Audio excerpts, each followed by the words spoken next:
Alors Gérard, pas de Léonard de Vinci au programme pour vous, mais des livres qui Alors ressemblent pour moi, certains c'est le des petits Goncourt chefs-d'œuvre. enfin c'est le Goncourt de cette année, mais Ah oui. le problème c'est qu'il n'est pas sur la liste des Goncourt, hein. Donc c'est bête.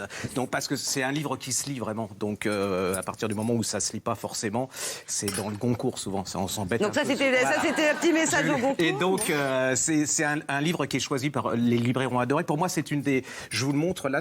Allez-y si vous le voyez en librairie, On voit pas. Oui, le chien vous loup. posez pas de questions. C'est une pure merveille. Alors Goncourt, il est pas très connu. Enfin, il est discret, ce qui est rare dans ce milieu. C'est-à-dire que son talent est proportionnel à sa discrétion. Il a une construction du. Alors, c'est sur deux époques, hein, 1914-2007. On est dans un village du Quercy, dans le triangle noir du Quercy, là où on reçoit pas le téléphone, il n'y a pas de borne Wi-Fi, rien. Et il y a une jeune femme qui vient d'avoir un cancer, qui décide de se reposer avec son mari. Son mari, il est producteur.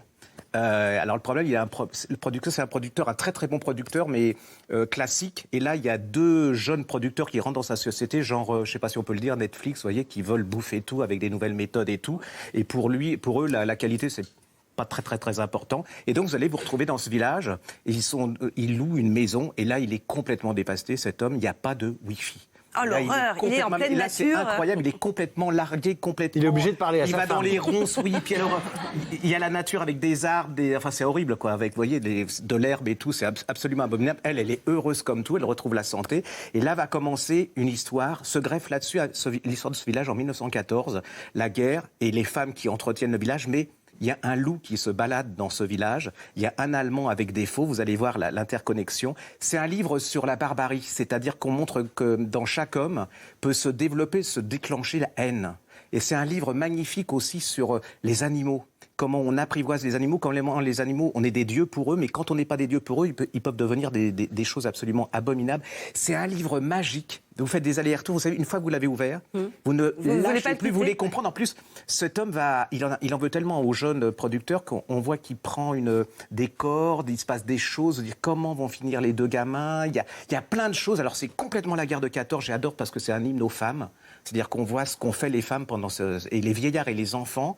Et c'est un livre sur la peur, la haine, il y a du suspense, c'est super bien écrit. Il y a des allers-retours entre l'époque du Wi-Fi et la guerre de 14. Et on voit le parallélisme de la barbarie, c'est-à-dire que en fait les hommes sont restés les mêmes et les animaux sont restés les mêmes. Le Wi-Fi est arrivé, mais le reste n'a pas changé. Mais c'est surtout c'est une vraie histoire, c'est un raconteur d'histoire et en plus il utilise les vrais mots, des mots simples que tout le monde comprend. Et il en fait une musique absolument merveilleuse. Pour moi, c'est vraiment le bouquin de la... Le Goncourt qui aurait pu l'avoir s'il était dans la liste. C'est le Goncourt, en fait. Ouais, c'est le Goncourt, voilà. Et c'est le bouquin des libraires, souvent, hein, parce qu'il est vraiment...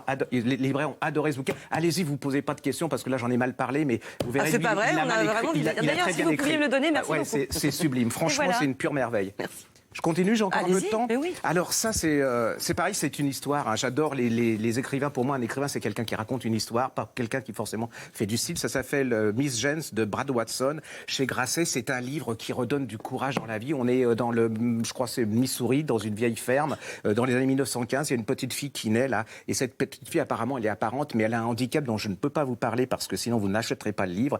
Mais c'est un handicap qui ne voit pas, mais qui vous... tue une vie. Hein. On est en 1915, c'est-à-dire que les médecins ne peuvent rien contre ce handicap. Et cette petite fille, vous dites, moi je serais à sa place, je me flingue, j'abandonne. Et elle va résister toute sa vie. Elle va réussir à croquer la vie, à faire aimer la vie. Et quand vous sortez de ce bouquin, déjà vous vous plaignez plus, ça c'est clair. Et en plus vous dites... Même des mauvais livres ? Ah non, ça c'est autre chose. Là, pour Gérard, ça c'est on va pas recommencer parce que là j'en ai, mais ça c'est pour la semaine prochaine. Bon. Et voilà. Et donc allez-y, c'est une leçon de courage, une pure merveille. La suite. Alors Gérard. La suite, vous avez ça, c'est un polar parce que souvent on me demande de polar. En plus c'est en livre de poche, c'est pas cher. Hein.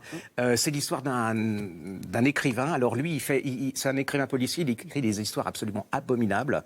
Il a Alzheimer, il commence à perdre la tête. Il est interné et il y a un flic, enfin un commissaire qui commence à se dire c'est bizarre parce que les histoires qu'il raconte dans ses livres ressemblent à des histoires que je n'ai jamais résolues.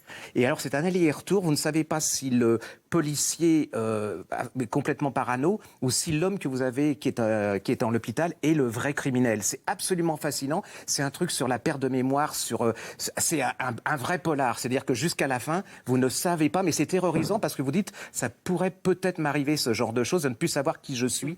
C'est des allers-retours pareils. C'est le même principe. On fait des allers-retours entre les deux. Et moi, alors si vous résistez à ça, en plus, Paul Cleave, c'est certainement un des plus grands écrivains policiers. Il est nouveau-zélandais, on dit ça, oui. Néo-zélandais. Néo-zélandais. Ouais. Il n'y a qu'en France où il a du succès en Nouvelle-Zélande. C'est absolument une pure merveille. Ce type, psychologiquement, c'est subtil, captivant. Enfin, je ne peux pas vous en dire plus. Et c'est pas cher. Si bon, ça vaut 8, on va courir le 20, alors que le dernier Angot vaut 22 €.